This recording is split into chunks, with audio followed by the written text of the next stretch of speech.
रोजगार बहुत बड़ा मामला है। पिछले 80 दिनों में मैं जहां पर भी गया हूं, गांव के गांव एक अनुमान हम लोग का ये है कि 50 से 60% गांव का जो नवयुवक है वो कहीं ना कहीं रोजगार के लिए राज्य से बाहर जाकर काम कर रहा है। ये पश्चिम चंपारण में भी दिखा, पूर्वी चंपारण में भी दिखा और शिवहर में भी दिखा, लेकिन शिवहर में इसकी संख्या थोड़ी ज़्यादा है।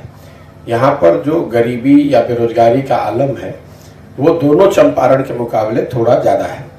उसकी एक वजह लोग जो समझ में आ रही है, लोगों ने बताया कि जो थोड़ी बहुत भी कृषि की सुविधा, किसानी की सुविधा, खेती करने वालों की सुविधा दोनों चंपारण में है, वो शिवहर में नहीं है।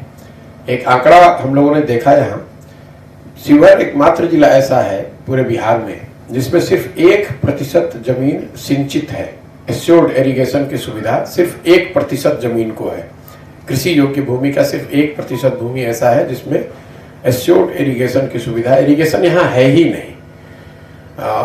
ज़्यादातर जिलों में, जैसे दोनों चंपारण में आप नहरों का जाल देखेंगे, वो नहर काम नहीं कर रहा है, लेकिन वहाँ प्रयास किया गया है। पहले कभी किसी समय कालखंड में वहाँ नहर बनाए गए हैं।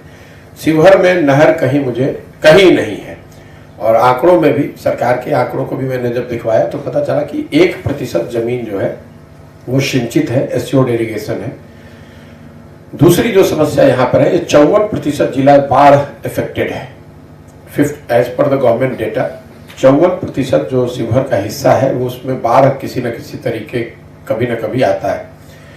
तो बाढ़ की फ्रीक्वेंट बाढ़ और एश्योर्ड इरिगेशन के न होने से जो थोड़ी बहुत खेती से पर लोग जुड़े हुए हैं वो भी यहाँ पर स्थिति खराब है।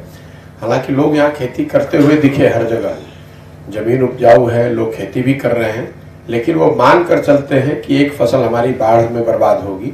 और जो बाढ़ से के अलावा जो रबी की खेती है उनको पूरी तरीके से अपने पंपिंग सेट वगैरह पे उनको आश्रित रहना है।